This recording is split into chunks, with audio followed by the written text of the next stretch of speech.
शोहर की लाडली बीवी बन के जियो। आज से जिंदा लाश नहीं बनना, बल्कि शोहर की लाडली बीवी बनना है। आपकी भी लाइफ है, आपकी ज़िंदगी है। आप ज़रूरी है कि आप एक इंसान हैं और पूरा एक जीता जागता इंसान। आपकी भी कुछ ख्वाहिशात हैं, आपका भी दिल करता है कि आपको अहमियत दी जाए, आपको कुछ इम्पोर्टेंस दी जाए, आपको इंसान समझा जाए, आपको वैल्यू दी जाए। अब आज से आपने अपनी केयर स्टार्ट कर देनी है।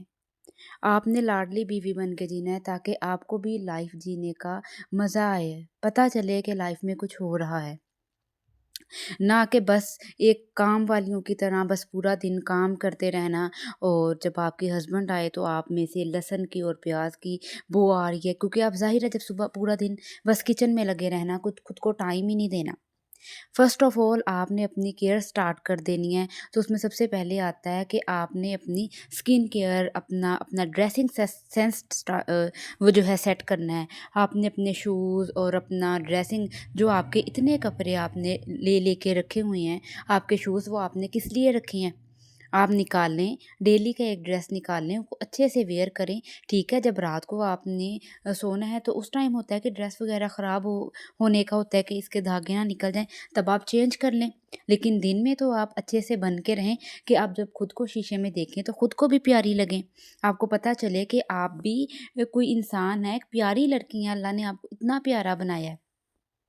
और जितने भी आपके शूज़ हैं निकाल लें, उनको घर में पहनना जो है स्टार्ट करें। कोई भी आपके सैंडल्स हैं और उनको अलमारियों में रखना और सँभाल-सँभाल के रखना कि कहीं जाएँगे तभी पहनेंगे, और जाना भी इतना भी कहाँ होता है। अब तो ऐसे है कि रिलेटिव्स के भी यहाँ इतना नहीं जाया जाता। बस ये है कि अपने पेरेंट्स के घर चले जाएँ, चलिए ठीक है, वहाँ पे भी जो आपने शूज़ वग़ैरह पहन के जाने हैं, कपड़े तो आप अपने घर में भी पहने और प्यारी लगें। जब आप अपना काम भी करना है तो आप सबसे पहले खुद को रेडी करें, फिर जाके अपना काम स्टार्ट करें। उसके बाद आके अपनी कोई फ्रेगरेंस लगाएँ कि खुद को फ्रेश रखें। अपनी स्किन केयर स्टार्ट करें। जब आपने अपना फेस वॉश करने जाना है तो आपने भी एक फ़ेस वॉश लेना है अपने लिए। जब आप अपनी मंथली ग्रोसरी लेने जाते हैं, तो उसके अंदर अपना एक फ़ेस वॉश भी डालिए। तो उसके साथ अच्छा से अपना फ़ेस वॉश कीजिए, ना कि कोई भी सोप जो आपके वॉशरूम में पड़ा है, उसी को आप यूज़ कर रहे हैं। उसकी आपकी स्किन बिल्कुल डल हो जाती है और ख़राब हो जाती है। आपकी ऊपर वाली जो स्किन है, बिल्कुल ख़राब हो जाती है। ज़रूरी है कि आप एक अच्छा-सा फ़ेस वॉश खुद के लिए लें, खुद को प्यारा रखें। सेकंड, आपने खुद के लिए भी स्टैंड लेना है। अगर आपका दिल कर रहा है ना कि कुछ करने का, कोई डिसीजन लेने का, हाँ ठीक है, आप मशवरा लें, लेकिन जो आप खुद के लिए स्टैंड ले सकती हैं, अपने हक के लिए बोल सकती हैं, ना कि हर बात पे ही खुद को कुचली जाना और मारी जाना। ठीक है, उसने कह दिया है, ठीक है, अगर मैं कुछ बोलूँगी तो बुरी बनूँगी और मेरी बात को बुरा बनाया जाएगा, बढ़ाया चढ़ाया जाएगा, तो नहीं। लेकिन आप अपने हक के साथ तो बात कर सकती हैं। अपने लिए जो आपने खुद स्टैंड लेना है ना, अपने हक के लिए बोलना है, वो कोई भी नहीं बोल सकता। ठीक है, मशवरा लेना है लें, लेकिन वो मशवरे की हद तक।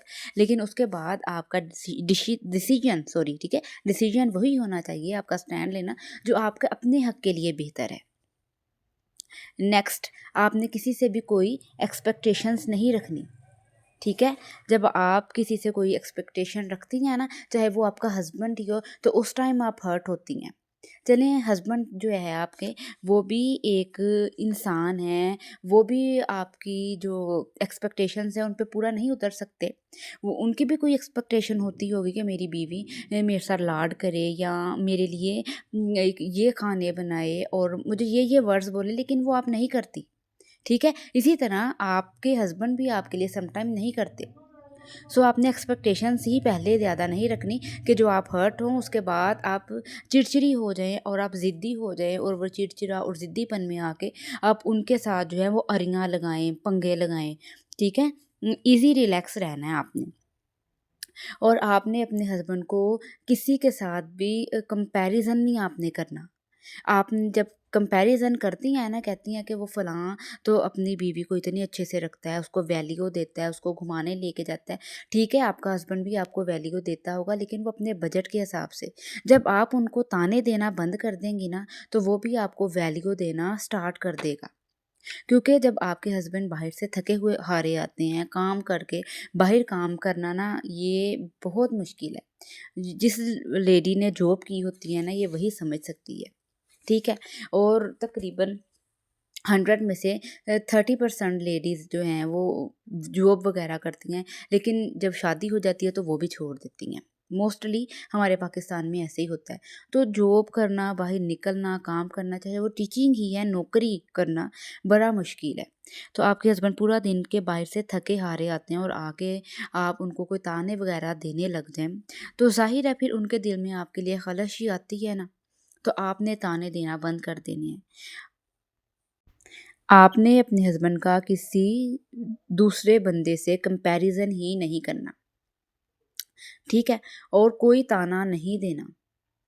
और जैसे कि आप चाहती हैं कि आपको भी वैल्यू दी जाए, आपको भी कहा जाए कि आप अच्छी हैं, आप प्यारी हैं और आप मेरे लिए बहुत करती हैं, आपका शुक्रिया, थैंक यू। सो इसी तरह आपके हस्बैंड भी चाहते हैं कि आप उनका शुक्रिया अदा करें, थैंक यू अदा करें और उनको बोलें कि आप अच्छे हैं, मेरे लिए बहुत कुछ करते हैं। ये कुछ बातें जो है आप करके देखें और अपने हस्बैंड को अगर जब वो रात को आना है उन्होंने घर, थके हारे आते हैं, तो आते जो पूरा दिन की बातें हैं, ठीक है? कोई भी आपकी देवरानी जेठानी के साथ कोई भी बात हो गई है, तो वो आपने करने नहीं बैठ जाना। वो आप जब उनसे करने बैठ जाते हैं, वो पहले ही सुबह के थके होते हैं, वो जब आपके पास आते हैं, रूम में आते हैं, घर आते हैं, तो वो रिलैक्स होने के लिए आते हैं, ना कि आपकी भी जली सरी सुनने के लिए।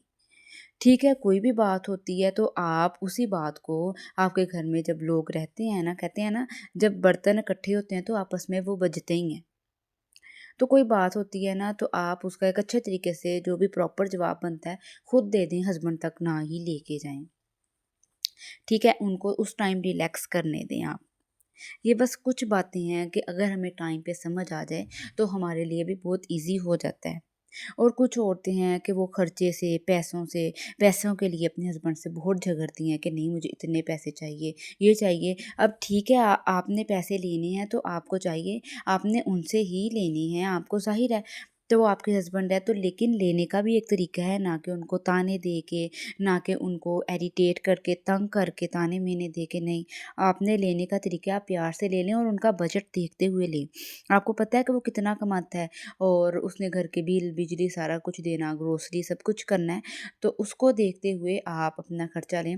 अपने अपने हस्बैंड का जितना उसका काम है, उसके मुताबिक आप अपने खर्चे वगैरह, अपना सारी ज़रूरत की चीज़ें जो भी है ना, उसके मुताबिक कर दें। कहते हैं ना कि जो आप अपने पाँव हैं, वो चादर देख के ही फैलाने चाहिए। सो आप उसके मुताबिक कर दें, आपकी लाइफ़ ईज़ी हो जाएगी।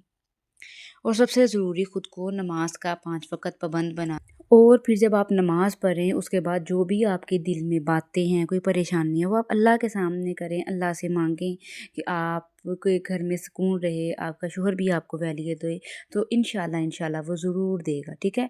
हर चीज़ मिल जाती है लेकिन वो अल्लाह से मांगने पे मिलती है। और हमेशा हैप्पी रहिए, ठीक है? और हर एक की लाइफ़ जो है बिल्कुल वो 100% कंप्लीट नहीं होती, परफेक्ट नहीं होती, कुछ ना कुछ कमी होती है। सो उसको एक्सेप्ट कीजिए और पॉजिटिव रहिए और अपनी दुआओं में याद रखिएगा। चैनल को सब्सक्राइब और वीडियो को लाइक और दुआओं में याद रखिएगा। ओके जी, अल्लाह हाफ़िज़।